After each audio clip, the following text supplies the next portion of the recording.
Good morning. Oh, hi. More people came in. It's good to see you. Happy Valentine's Day. Those are some pretty incredible videos. Yeah. I'm impressed. I remember, as I was thinking about Valentine's Day and being here with you guys this morning, I remembered Valentine's Day when I was a child.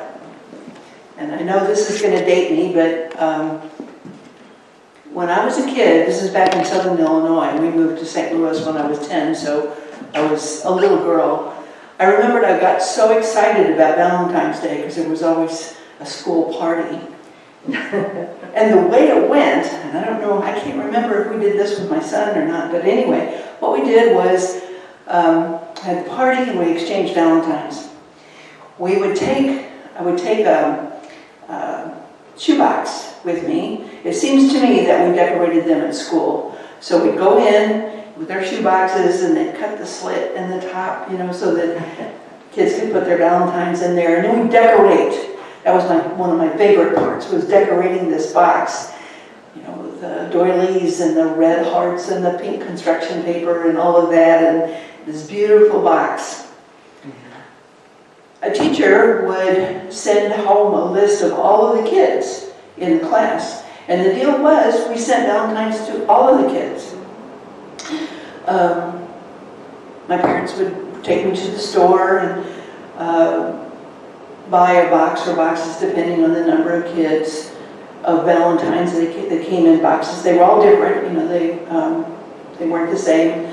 And then it was my job to sit down and sign them, maybe write a little something on them, and all of them were positive, but I always make sure that my best friend Nancy, I got the very best Valentine, to write and sign for her. And then my boyfriend, now this is third grade, so my boyfriend Lonnie, I had to have a special Valentine for him, so right in there, and then there were a lot of kids that, it's a classmate, and a happy Valentine, or be my Valentine, whatever.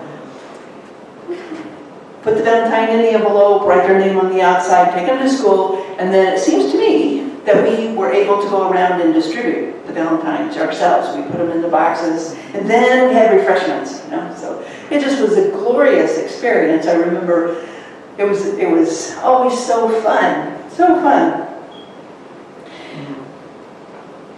I liked, where am I here? Wait a minute, I'm sorry.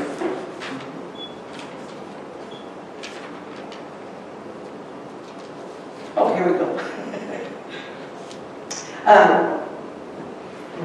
I loved it because everybody was acknowledged, everybody was a part of it.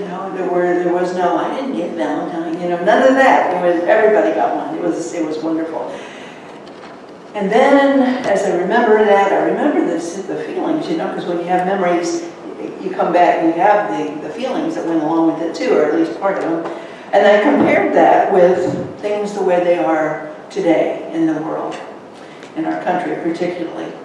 It's very different from what we see. The synchronicity always amazes me, but we are called, we were instructed by Jesus. It was a commandment, and there it was on the daily word. We were commanded to love one another as He loved us. That's the commandment. Now it seems to me that people live in pods. I just made up that name, but we have pods, and so in my family pod, here I am in the center, and I have my son and my sister and my daughter-in-law, and then we have tiers though to our pod. So in increasing circles, these tiers branch out. We have people that are in them. We might have family pod, you might have a work pod, you might have a church pod, These are all the people. These are your people in various forms. And then there are those that aren't in your pods. They're outsiders. They're the ones that aren't in the pods.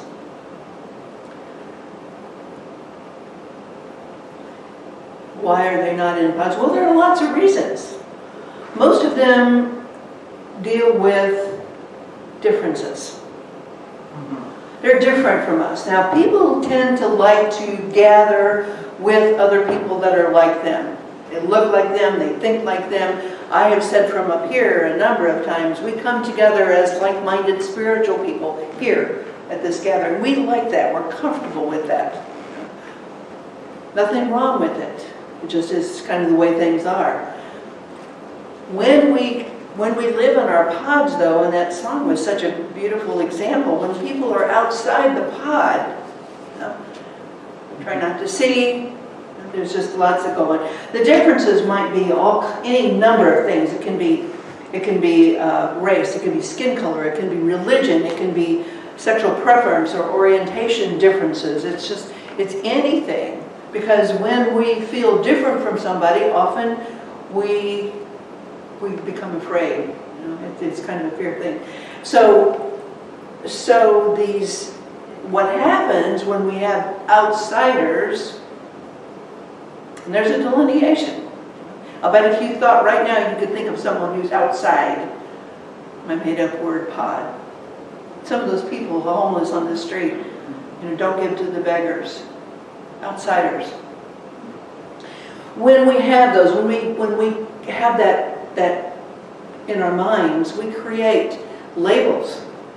We distance ourselves from that.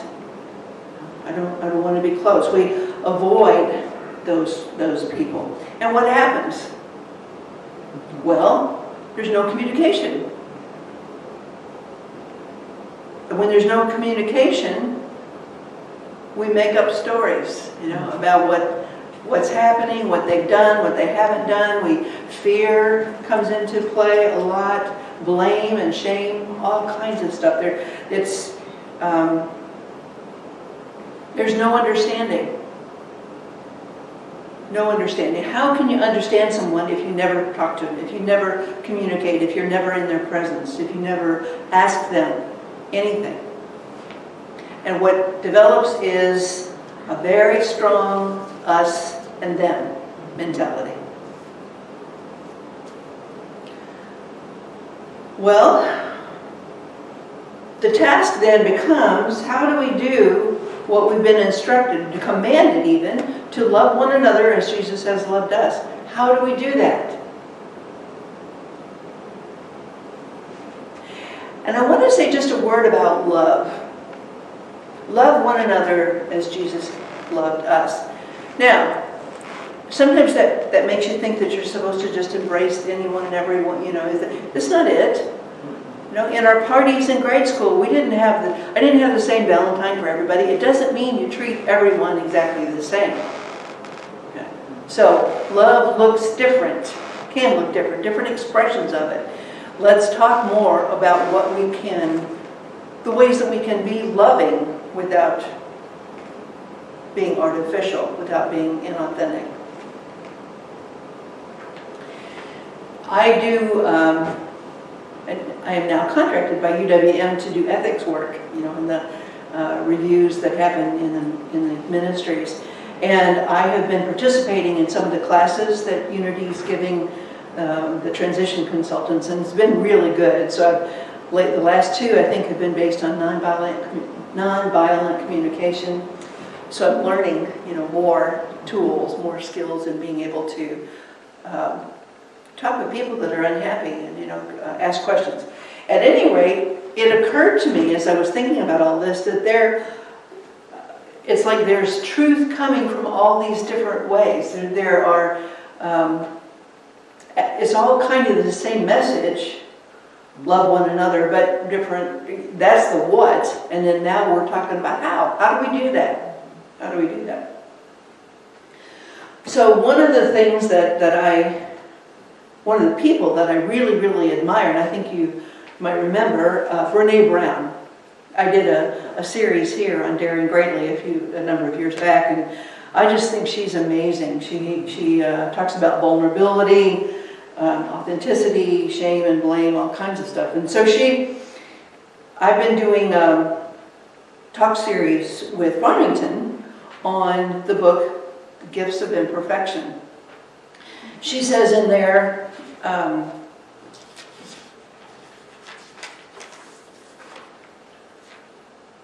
She talks about how what we need to do is practice courage, compassion, and connection in our daily lives. She's talking about doing that to be whole, what she calls wholehearted. And that's another topic for another whole discussion, but I want to focus in on one of those, connection, as it relates to all of this, connection. And she describes it, she says, connection is the energy that exists between people when they feel seen, heard, and valued. And think about that just for a second. Think about somebody, probably, your spouses, your loved ones. When you're with them, you do feel seen, heard, and valued. Yeah?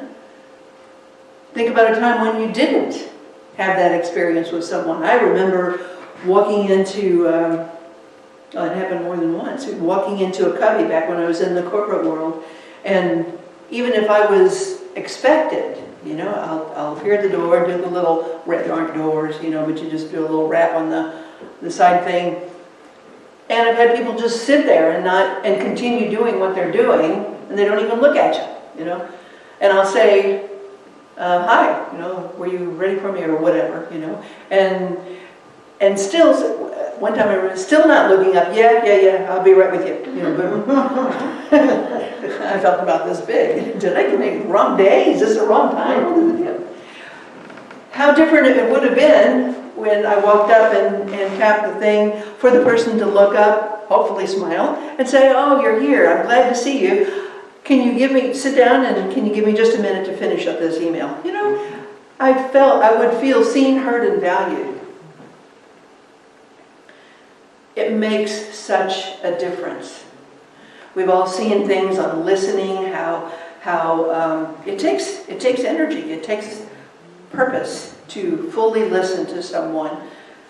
So to be present, to see, hear, and just value someone is quite a gift. It's quite a gift. Therapists do that.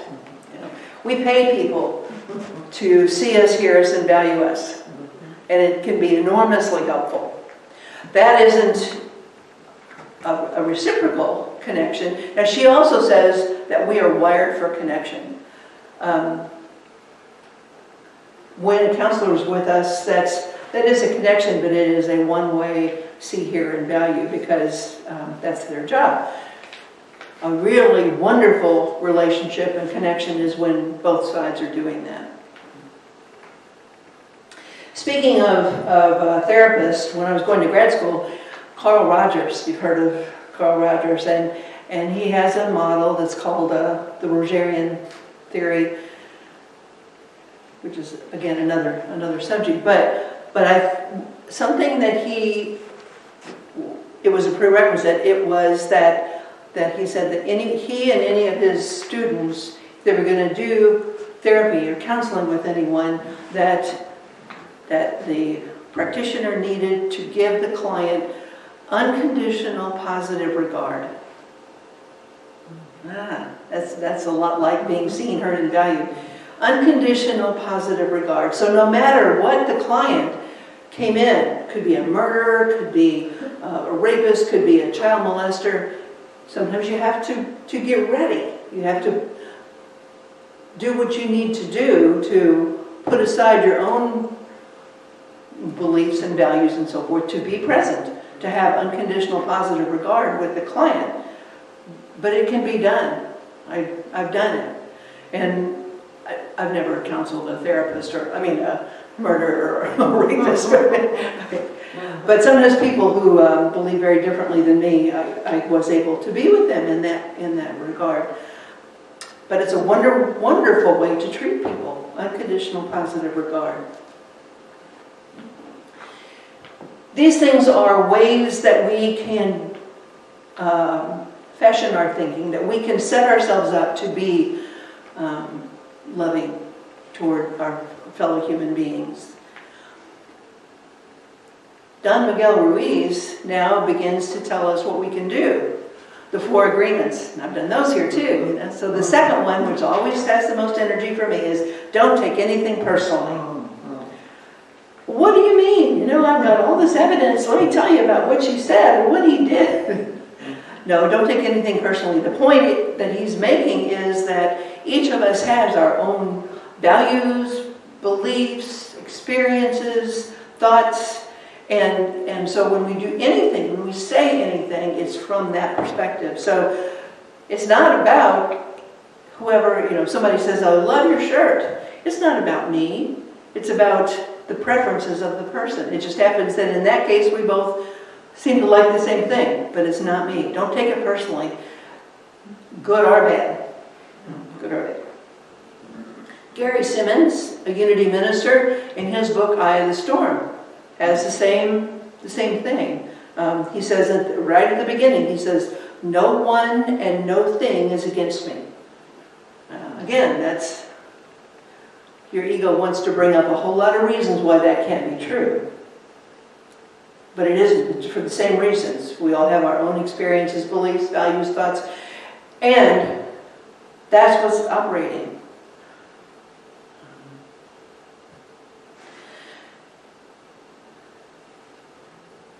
A man named, one of the things I've been learning is this nonviolent communication. Marshall Rosenberg has a whole program on this. It's a way of communicating. The emphasis is on communication with people. And ties in with Brene Brown, see, hear, and value. So this nonviolent communication tells us that we want to listen with curiosity.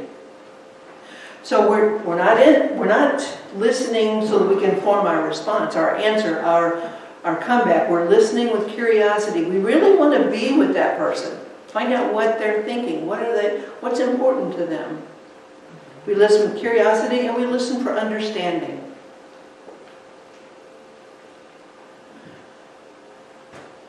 So I think this is a way we can do that. I think this is a way that we can how can we love everybody? This is the way we can do that, is we can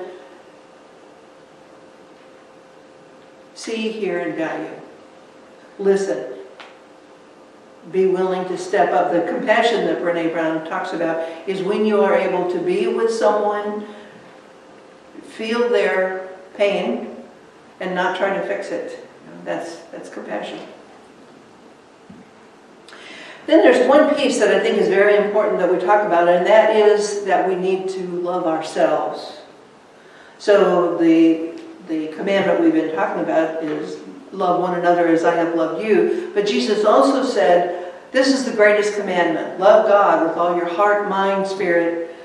And a second is like it. Love your neighbor as yourself. So the idea then becomes we love God first, greatest commandment. And then the second, love ourselves and love our neighbor. Love, it's all about love. It's all about love. Brene Brown says, practicing self-love means learning how to trust ourselves. How many times do we say, I don't know how to do that, trust ourselves. We want to treat ourselves with respect. Have you ever just said, I've got to toughen up and stick it out and go do this because it's expected, blah, blah, blah, all that. Would you say that to a loved one? Probably not. And be kind and affectionate with ourselves. Because the more loving we are to ourselves, the more we're able to sense and be with others and do what they in need. Now, make no mistake, this can be really difficult. It goes against the norm. The norm is, like was showing on the video, the norm is that we want to avoid. People step around or ignore the homeless. You can even, and I mentioned like-minded people like to be together. So if you're in a group and then somebody starts gossiping or saying something unkind about another person or another group, If you stand up and say, I can't participate, this is making me very uncomfortable, and leave, that makes them uncomfortable. So it's hard to go against your friends, hard to go against the norm. It's also hard to go against our own egos, because we want to be defensive. We want to explain why we're justified in thinking what we're thinking, or feeling this hurt that we're feeling. All that can happen when we're trying to love one another as Jesus has loved us. It takes courage, it takes strength, and it takes vision. But what we have, and what makes us as Unity students more effective at this, is that we have a divine power at our fingertips. And that divine power, when we're aligned with that, we have at our fingertips strength and courage and vision. Because then we can step back into, no, this is what I want to do. I want to treat everybody in a loving way. We align with presence, and we have access to love, to experience, and to share. So, on this Valentine's Day, let us see each and every person that we encounter as a Valentine, as a person who deserves unconditional positive regard, who is there to be seen and heard and valued. And I know we can do it. We have all we need. God bless. Now, in preparation for our meditation, let's take our Wayshower's words on how to pray. Let's use that to take us into a contemplative place. And so, if you want to get comfortable, maybe gently close your outer eyes. Let us join together in saying the Lord's Prayer. Our Father, which art in heaven, hallowed be thy name. Thy kingdom come, thy will be done, on earth as it is in heaven. Give us this day our daily bread, and forgive us our debts as we forgive our debtors. And lead us not into temptation, but deliver us from evil. For thine is the kingdom, and the power, and the glory, forever. Amen. All right, so let's breathe. Take a deep breath and allow that breath to go all the way down to your toes. And release. Completely letting the lungs exhale and expel all of the air. We are consciously also at the same time relaxing our bodies. Every spot. Starting at the head and working our way down, we consciously relax, let go. Breathing in again very deeply. We hold that breath for a second, and we release. Each deep breath that we take in this fashion helps the body relax more and more.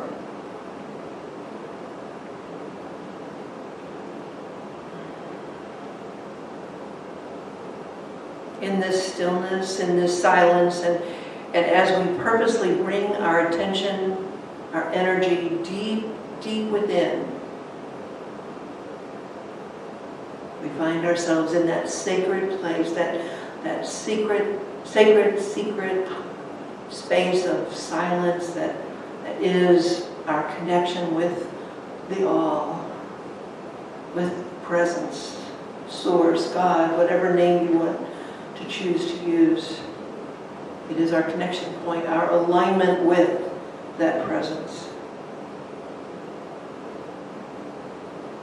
It is in this space, in this energy, that we draw that which we need.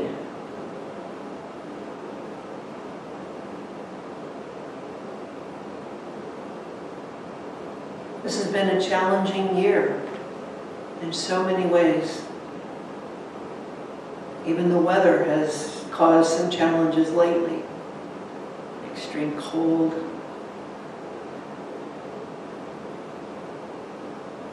The political arena has just been pretty difficult to contemplate, to think about. Our bodies and our minds are bombarded, have been bombarded by lots. Here, in this place of connection, of oneness, we draw in strength. We draw in peace, love. The very truth of our beings is that we are created in the image and likeness of our Creator, which is love. And as we are resting in the silence, in this sacred, we can feel that love expand once again, extending outward from our hearts, throughout our bodies, out through our skin, into the building, into the whole world. This love energy is the highest. Love can overcome anything and everything. And just as we sing each week, let there be peace on earth, to fulfill this commandment, love one another, we are also within each of us. Let there be love within me.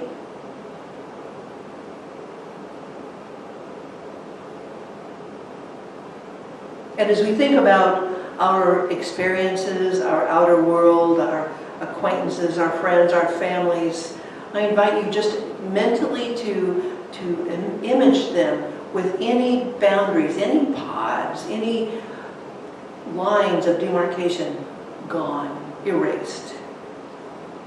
There is just a sea of people out there,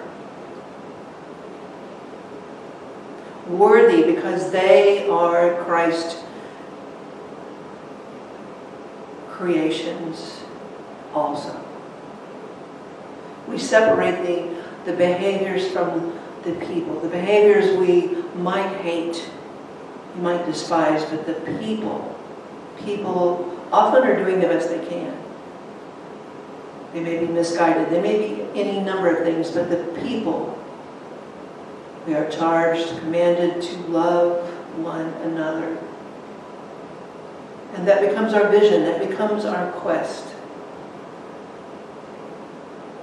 And surprisingly, we don't lose anything at all when we do that. We find ourselves enriched by the connections with other people. We find ourselves enriched by growing awareness and understanding of our fellow human beings.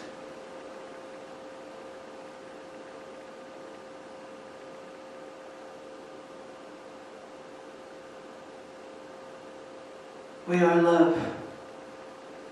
We are love in expression. And we are honored and pleased and inspired to follow Jesus' commandment